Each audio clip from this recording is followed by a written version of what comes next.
For those of you that maybe aren't aware yet, Elden Ring just received a crazy update that not only nerfed the final boss in the DLC, but also includes a huge list of weapons and talismans that have been buffed, making all kinds of previous builds even more powerful. And of course, one of those is the one that we're going to talk about today, which is none other than the Rellana's Twinblades. I've been meaning to make this video for a while, and now there is no better time to do so. So sit back, relax, and let me show you how crazy this weapon now truly is, and of course show you the best setup for it. So yes, as I've just mentioned there, a load of weapons in Elden Ring have now had a huge buff, whether that's to damage output, poise damage, or even just the speed of which you can now do their attacks. From Software have basically performed a really nice balancing act for a load of weapons, and some that were a little bit lackluster previous are now incredibly useful. And as you're probably seeing with the gameplay in the background already, Rellana's Twinblades are just so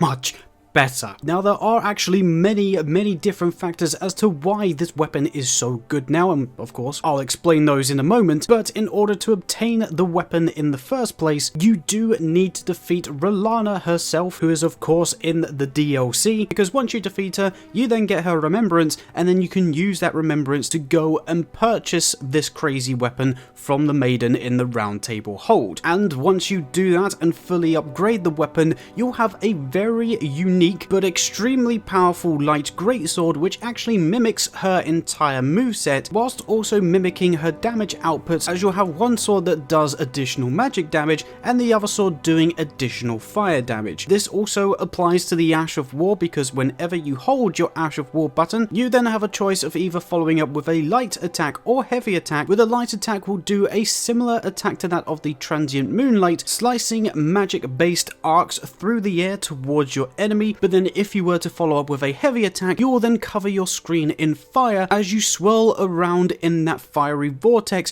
but also cause a load of pillars of fire to erupt through the floor. And as you can see, that can lead to some crazy results. But of course, I know you guys are here for the stats and everything, so without wasting any more of your time, here are said stats that you need to copy the damage that I'm doing on screen. And I will go into these in a little bit more detail afterwards, but it is a level 150 character as always, and as you can see, we've got 50 points into our vigor, 14 mind, 21 endurance, 37 strength, 11 dexterity, 16 intelligence, 70 points into our faith, and then 10 arcane. Now, just to quickly explain why I've got the stats distributed this way, one of the immediate things you're wondering is why have you only got 11 dex when it needs 16 for the base requirement. And of course, as you can maybe guess, one of the talismans that I'll go into in a moment will give us a +5 dexterity, so kudos to you if you know exactly what talisman that is. So with that, we will hit the minimum requirement for the weapon, but this weapon also has a split scaling across 4 different stats, that being strength,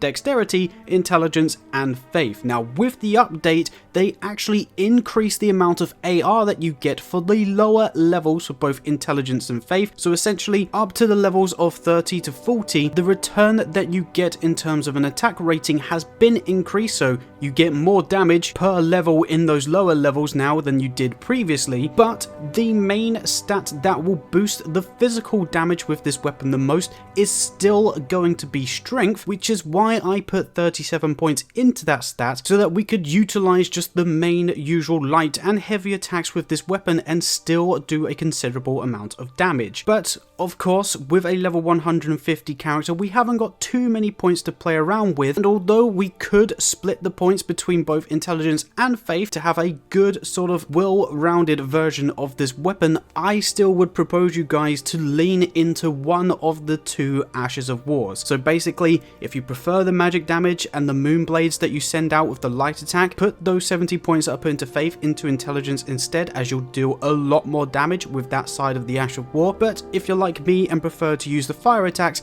then keep the faith as your highest stat, because that will boost all the damage that you deal that's fire based, which is of course how we're doing upwards of 10,000 damage every time that we use that fire-based Ash of War. But just because that I'm putting more points into Faith for the fire damage doesn't mean that the magic-based attacks are redundant in this build, because you should hopefully be seeing examples, and I'll throw one up here, that the transient Moonlight Slashes or the Moonblade Slashes still do a considerable amount of damage, even though my intelligence is literally at the minimum. Obviously, it's not going to be doing as much damage as the fire side, but it's still useful, and my kind of like hot tip for this weapon is to use those Moonblades as a constant pressure for stance damage, because of course if you're coming up against a mobile enemy, they may jump around the boss arena, and although the fire-based attack of the Ash of War does a lot of damage, it is only sort of in your immediate vicinity, so if you do manage to hit them with that vortex of fire, you can then continue to hit them with those Moonblades. And for those of you that didn't know, those Moonblades can do upwards of 40 stance damage, but that does require you hitting the enemy with the physical weapon during that attack too, and the fire vortex and geysers that come through the floor can do upwards of 50 stance damage, again if all of those fire geysers actually hit the enemy. So definitely use both sides of these Ashes of Wars to your benefit during your boss fights. And the beautiful thing for those of you that have a much higher level character, you could of course delve into all 4 of these stats to make sure that you're doing heavy damage with every single attack that you do. And as a sort of like level 200 guide, here are the stats for that type of build that I suggest that you run. But as you can see, we basically just added a little bit more points into our vigor, strength and intelligence, because then this kind of becomes a very well-rounded version of the build. If you're anything past level 200, just boost your dexterity up as well if you can, because that'll be the second best scaling value for the base attack rating of the weapon. And then if you're really super over leveled, just try and get all 4 of those stats up to 80 if you can. But either way, whether you're using a level 150 or a level 200 plus build, here are the talismans that I recommend that you run, and this is basically where all the additional damage is being buffed the highest, because one big change